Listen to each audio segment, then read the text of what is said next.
Good afternoon. It is 4:30 p.m. on Tuesday, May 7th, 2024. We will call the City Council meeting of the City of New Ulm to order. First item of business tonight is the consent agenda. Councilors, what are your wishes? So move. Second. We have a motion and a second. Any additional discussion? Those in favor signal by saying aye. Aye. Opposed? That motion does carry. Item number 2.1 is a public hearing for recommendations amending the Home Rule Charter Ordinance 2024-085 through 2024-087. My understanding is Mr. Scott is with us and would like to say a few words about this. Yeah, thank you, Council President, Mayor, members of the council. I wanted to specifically address the proposed amendment to Section 32, which governs in the charter when vacancies are created on the City Council. And I wanted to correct the record because I have some egg on my face. I had, I think, quite confidently advised the council when this was introduced last month, that when vacancies are created on the City Council is covered by state statute and not something the city can control in its charter, and that state statute would not create a vacancy if a member left their ward as long as they remained a resident of the city. I have, in preparing for this public hearing, found some authority that I was mistaken on the second part of that. It is true that state statute controls when a vacancy is created. However, I found an attorney general opinion from the 1970s interpreting essentially the same statute as it existed at that time that found the exact opposite of what I advised, which is that moving out of a member's ward would create a vacancy on the council.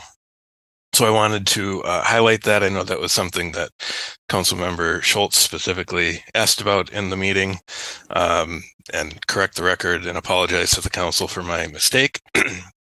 That does create some issues for the language in the proposed amendment to Section 32 of the Charter. That's language I had recommended be approved, so that again was my error. We will have to review that. We were not planning to ask the council to take action to approve this tonight due to Mr. Schultz's absence. So we will come up with a plan to sort that out before they would come back on the council agenda at the next meeting. With all that said, there were zero issues with the other two proposed charter amendments, and I'd be happy to defer to city staff to explain those, and would welcome any questions any council members have for me. Thank you, Mr. Scott. So to be clear, if there is a ward councilor elected and they move out of their ward, that immediately creates a vacancy. Is that how I'm understanding this correctly? Correct, under the Attorney General's interpretation of the statute. Thank you. All right. And then under Section 22, boards, commissions, and departments, the only thing we are removing from there is fire department and police department. And that's basically saying there shall be the following departments. Fire department and police department are called out in separate sections in the charter already, so it's kind of redundant to have that language in there. And then under Section 75, city manager power and duties, we put in there appointment and removal of the city engineer, the finance director, and the human resource director shall be subject to approval by the city council. The fire chief and the police chief are called out in other sections, and all other department heads would be at city manager's discretion.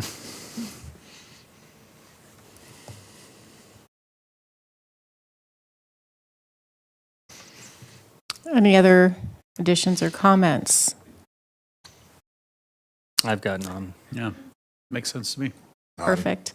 This is a public hearing as well, so if there is anyone that would care to be heard on any of these items, you're welcome to go up to the microphone, state your name and address for the record. And again, this is the first consideration of this amendment of our Home Rule Charter Ordinance.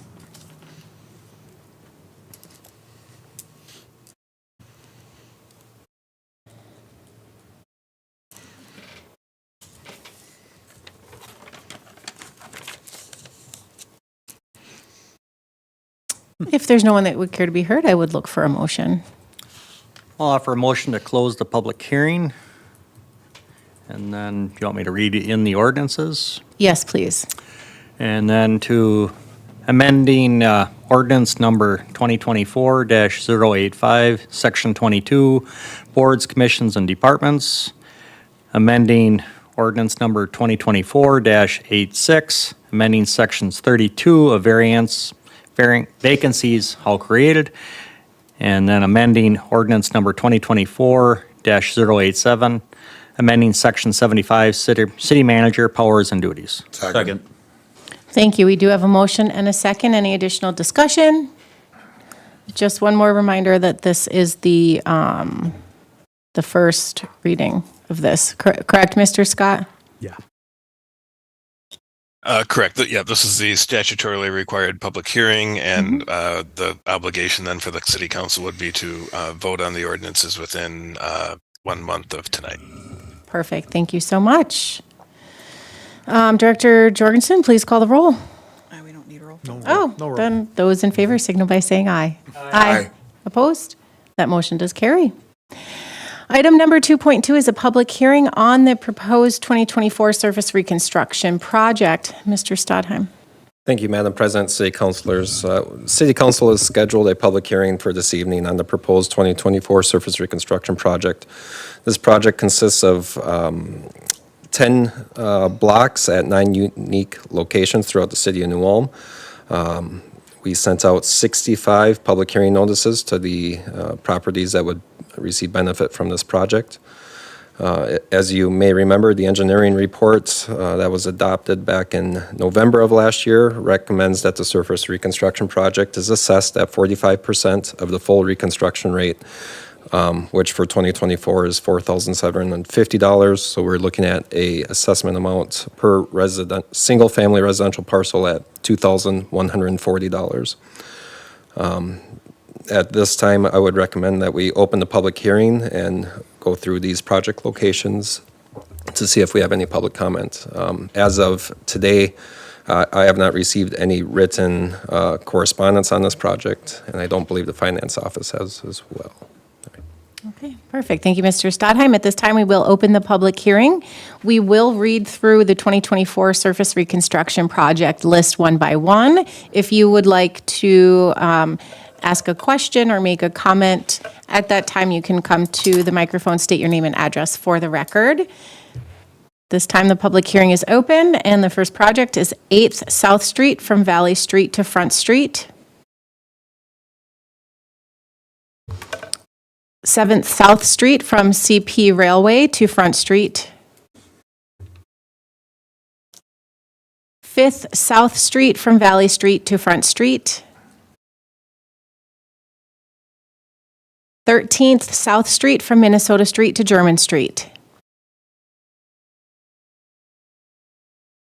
Number 5 is German Street from 19th North Street to 20th North Street.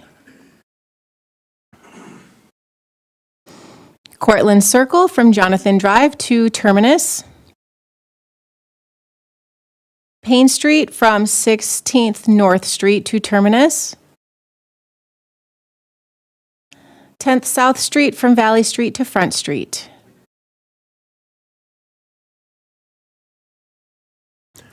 And Madam President, my apologies, I missed one on the action form, so there is also 3rd North Street from State to Washington Street.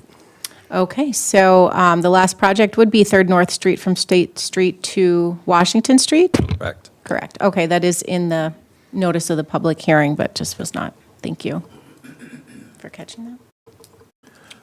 Being there's no public comment, I'll offer the resolution, close the public hearing, ordering in the 2024 surface reconstruction project, and authorize the street department to construct the project. Second. Thank you. We do have a motion and a second. Any additional discussion? Just to note one more time for the record, there was no public comments received, no letters or correspondence. Correct. Thank you. Okay. Director Jorgensen, please call the roll. Counselor Mack? Yes. Counselor Christian? Yes. Counselor Warmka? Yes. And President Becker? Yes, motion carries. Item number 2.3, public hearing on extension of a compliance date for Black Frost. All right, Mr. Schnobrick. Madam President, members of the City Council, Black Frost is a business that operates a distillery and tasting room at 201 First North Street, and they've been in operation since 2022. Black Frost received financial assistance from the city to facilitate the acquisition of the property and renovation of their building. That assistance was provided in two different forms. One was a tax abatement program, and the second was a loan of $250,000 from the city's revolving loan fund. Both programs had job creation goals and compliance dates, but the goals and the compliance dates were different. The tax abatement program required the addition of 3 full-time equivalent positions at specified hourly wage rates. The compliance date for those particular goal was August 16th, 2024, so that's coming up. Black Frost complied with those job goals for calendar year 2023. For the loan program, their goals were to retain 1 full-time equivalent position, and Black Frost has complied with that requirement in 2023. They also are required to add 4 full-time equivalent positions with an hourly rate at or exceeding $21.63. Compliance date for that is June 7th, 2024. So that's within a month's period of time. Black Frost had 1.43 full-time equivalent positions, exceeding the required hourly rate in 2023. And so as of December 31st, 2023, they were short 2.57 full-time equivalent positions. Now, the two programs had different benefit or start dates and different job goals because they took place at 2 different times.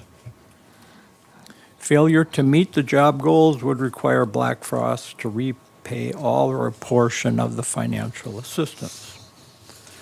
Now, Minnesota statute allows the city, after a public hearing, to extend the compliance date for job creation for up to 1 year. Black Frost has submitted a letter to the city requesting a 1-year extension of the compliance date for the revolving loan. The letter was signed by Mr. Nate Giesecke, and in his letter he noted that the development of the project had taken more capital than originally projected due to rising costs of equipment and supplies, and also that those additional costs had slowed the hiring process and made it more difficult for them to comply with their job requirements. If the council approves the extension, the new compliance date would be June 7th, 2025.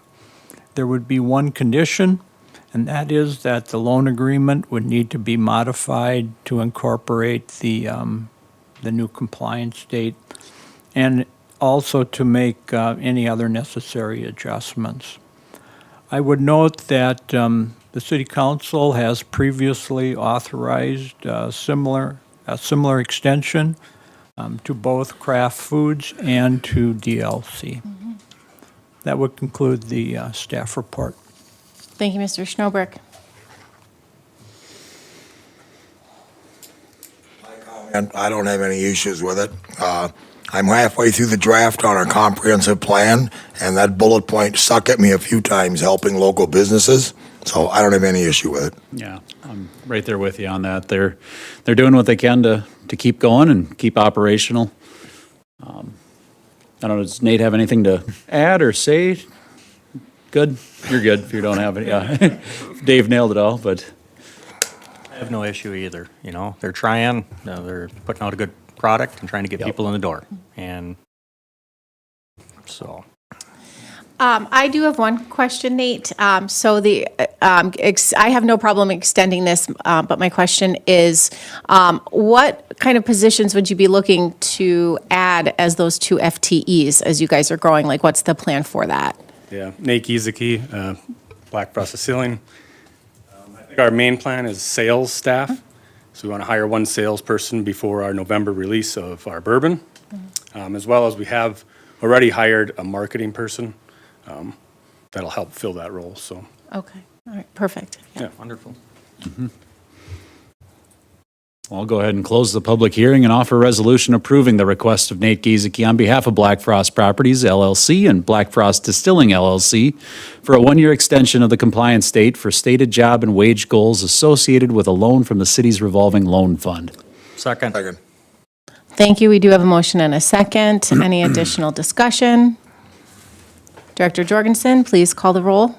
Counselor Mack? Yes. Counselor Christian? Yes. Counselor Warmka? Yes. And President Becker? Yes, motion carries.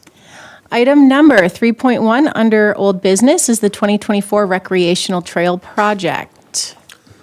Thank you, Madam President, City Councilors. You previously authorized city staff to receive and open bids, and we received those on Wednesday, April 24th, and this is for the 2024 Rec Trail project. So this would be from 7th South Street to 20th South Street would be milling and overlaying the existing trail segment that's in areas reached the end of its useful life. We received and opened 2 bids. WW Blacktopping out of Mankato was a low bid at $125,484.40. As you'll notice in the action form, that bid was about $165,000 less than what our engineer's estimate was. The bids compared to MR Paving and Excavating's bid, the bids appeared balanced, and our estimated milling and bituminous paving costs were about double what we received, so that's why the estimate was so much more than what the contractors quoted it at. Just a reminder, this is a project that is funded with a 75-25 cost share with the DNR. We were awarded a DNR Trails Connection grant, and the city match for this was budgeted within the Park and Rec Department's budget, so that would lower that budget need down to $31,000. After we opened bids, I did reach out to the DNR to see if we could extend the project limits. But unfortunately, with the environmental review as part of the grant process, we were unable to do that. So unfortunately, we won't be able to take advantage of the competitive bids that we received. So I'd be happy to answer any questions. Thank you, Mr. Stodheim. I'll be happy to award the contract for the 2024 recreational trail project to WW Blacktopping Incorporated in the amount of $125,484.40. Second. Thank you. We do have a motion and a second. Any additional discussion? It's just nice to see that we've got a couple bids and move forward. I would agree. Thank you. Those in favor signal by saying aye. Aye. Aye. Opposed? That motion does carry. Item number 4.1 under new business, we have Convention and Visitors Bureau financials for the quarter ending March 31st, 2024. Sarah Warmka did submit a report and a letter.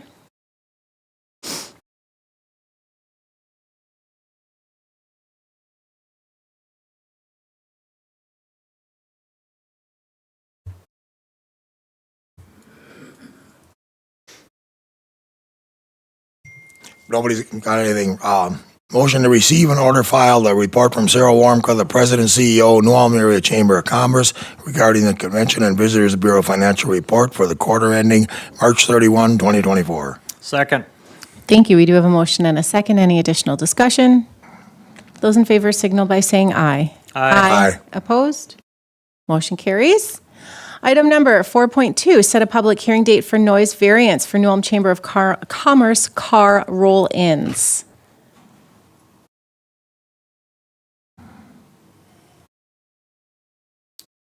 Well, I'll offer a motion to schedule a public hearing date for Tuesday, May 21st, 2024 at 4:30 PM for the request from the New Ulm Chamber of Commerce for noise variances to permit amplified sound during car roll-in nights on Minnesota Street between First South Street and Third North Street for the following Friday evenings beginning at 4:30 PM to 1 AM Saturday mornings.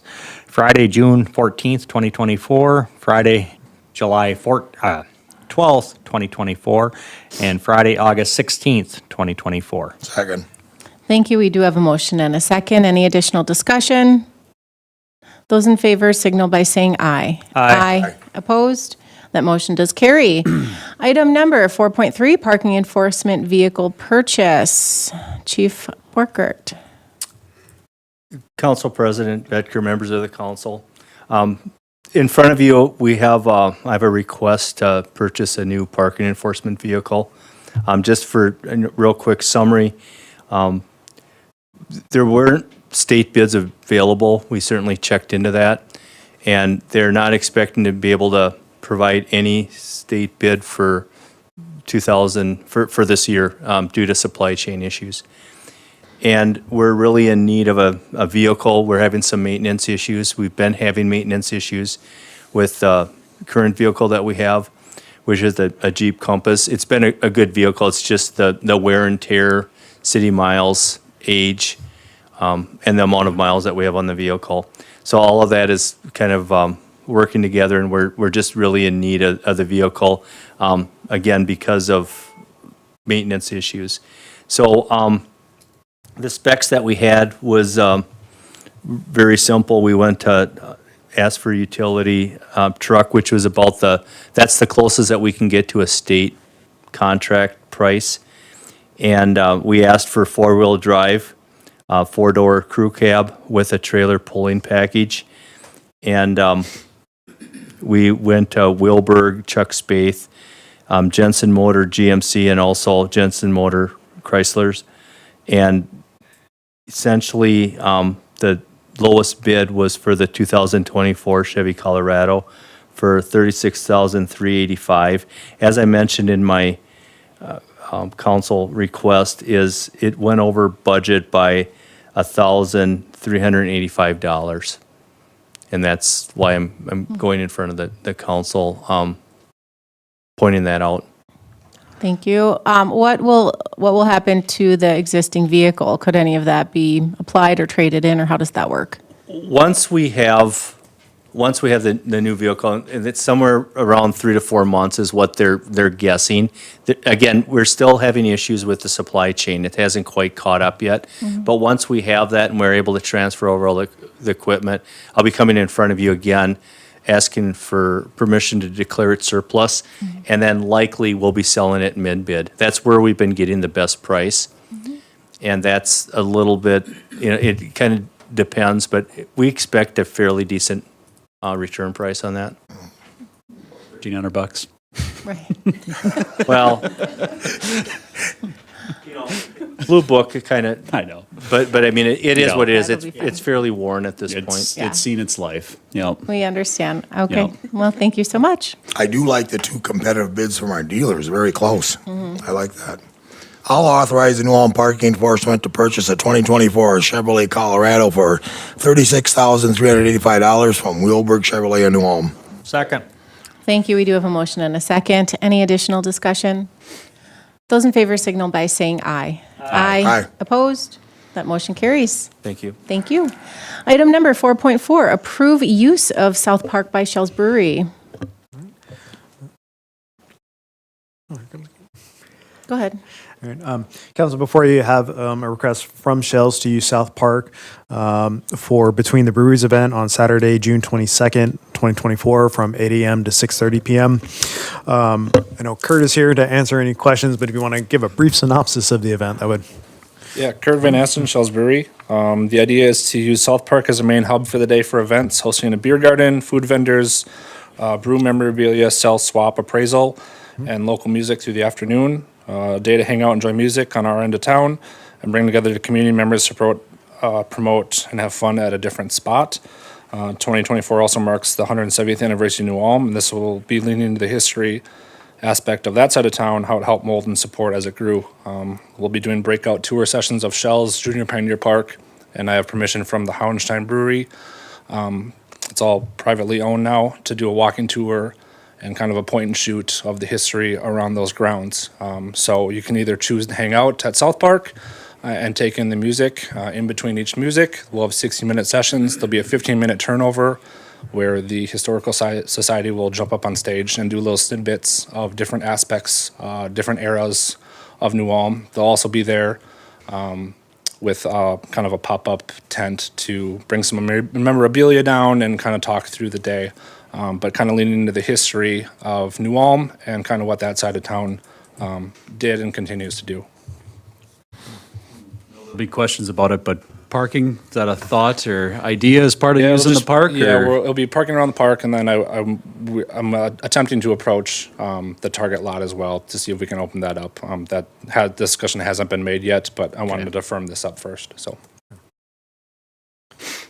I know I've used it before for the 150th for Shell's Brewery and things of that capacity, and I didn't remember any issues with that, so I think it's a great idea and on that aspect. So I'm going to offer a motion to approve the use of South Park by Shell's Brewery for Between the Breweries event Saturday, June 22nd, 2024 from 8 a.m. to 6:30 p.m. Second. Thank you. We have a motion and a second. Any additional discussion? I just want to make a comment of gratitude and thanks to Shell's Brewery to come up with this program. You know, I, of course, love the history of New Ulm and have worked to promote it for years as the executive director at the Historical Society. And to see a partnership like this, where you're shedding light not only on the brewery, but on the history of the city, I applaud you. Thank you. It's like a great day. Thank you. Those in favor signal by saying aye. Aye. Aye. Opposed? Motion carries. Item number 4.5, loan to Tri-Hansen LLC. Council President, Councilors, before you, you have a loan application from Tri-Hansen LLC in the amount of $103,500 for roof replacement along with HVAC, electrical upgrades, and other general improvements. The interest rate on this will be 2%. Term will be 5 years. Tri-Hansen meets the requirements for this loan, 10% minimum equity in the project. City loan is less than 30% of the overall project cost. Tri-Hansen would be responsible for the recording fee and the registry tax, and this was reviewed by staff and documents were prepared by our city attorney. And we do have enough funds available to cover this loan.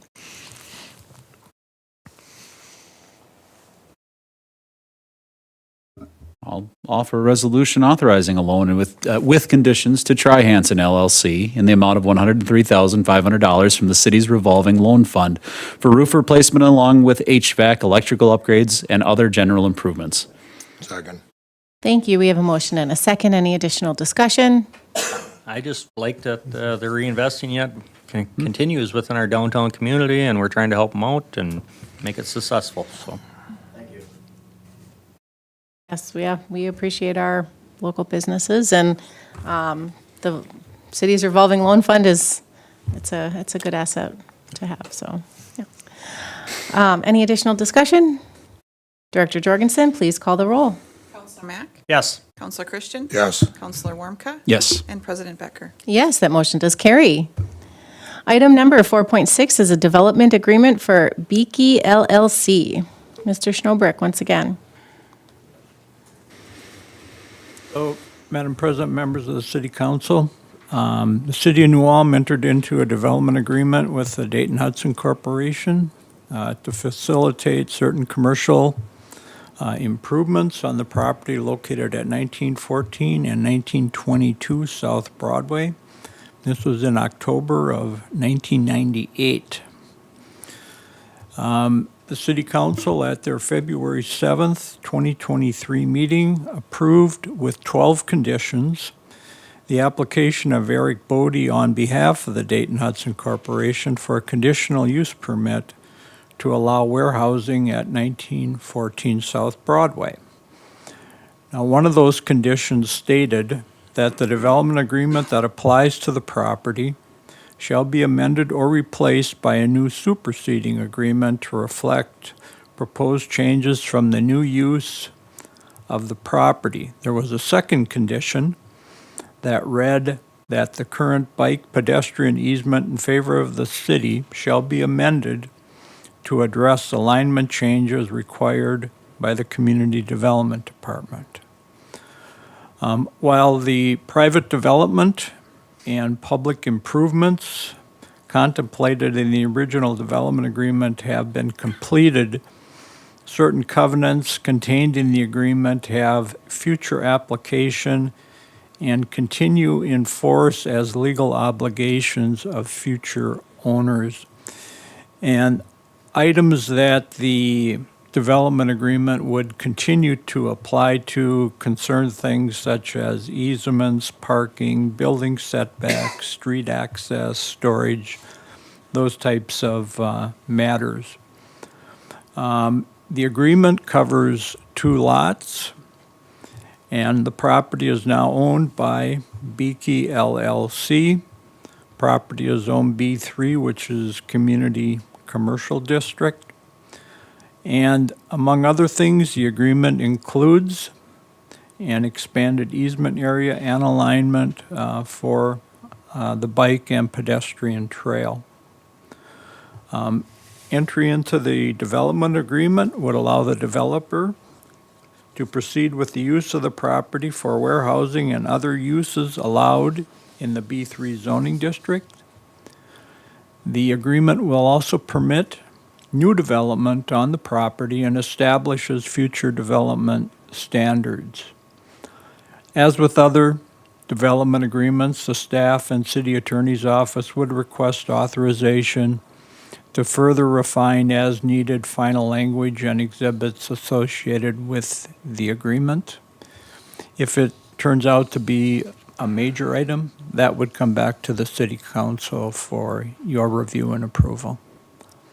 That would conclude the staff report.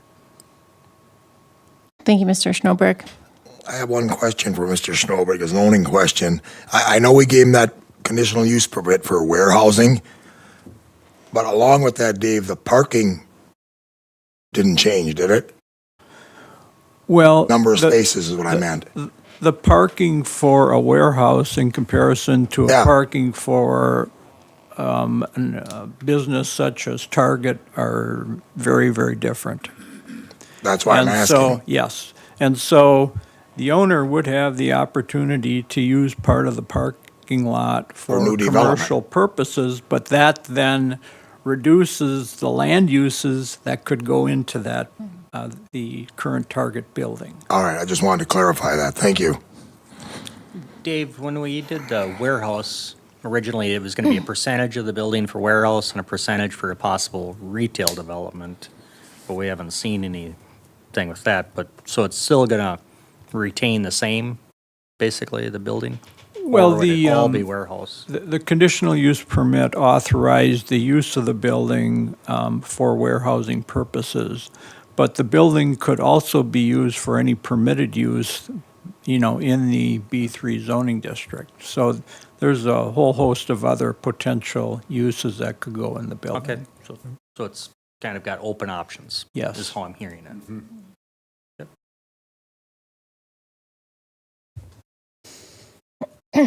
I'll offer the resolution to approve a development agreement with Beaky LLC and the property legally described as Lot 1, Lot 2, Block 1, Broadway, First Edition, located at 1914 and 1922 South Broadway, and authorize the city manager and finance director to execute the agreement on behalf of the city.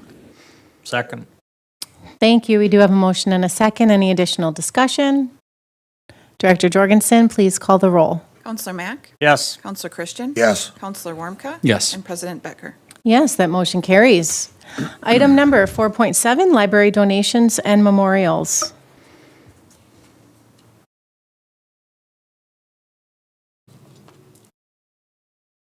Let's see here. Well, I'll offer a resolution to accept the donations and memorials to the New Ulm Public Library for the period January 1 through March 31st, 2024. And I can read them in from Pat, Teresa, and Book Club Friends, $143. Teresa Westrup, in memory of Jerry Kokash, $20. Anonymous, in memory of Jerry Kokash, $40. Dan and Trudy Baranek, in memory of Dan Riley, $25. Friends of the New Ulm Public Library, $100. Friends of the New Ulm Public Library, $100. Friends of the New Ulm Public Library, $600. Betty and Doug Roiger, in memory of George Klassen, $100. Betty and Doug Roiger, in memory of Jack Todd, $100. Unanimous, $20 in the donation box. Ruth Ann Webster, $75 book. Otherwise, they were all cash donations, for a total of $1,323. Second. Thank you. We do have a motion and a second. Any additional discussion? Director Jorgensen, please call the roll. Counselor Mack? Yes. Counselor Christian? Yes. Counselor Warmka? Yes. And President Becker? Yes, that motion carries. Last item of business today is item number 5.1, report of claims paid. I'll make a motion offer, accept the list of claims paid in the amount of $2,180,040.81. Second. We have a motion and a second. Any additional discussion? Those in favor signal by saying aye. Aye. Opposed? That motion does carry. With no additional business today, this meeting is adjourned.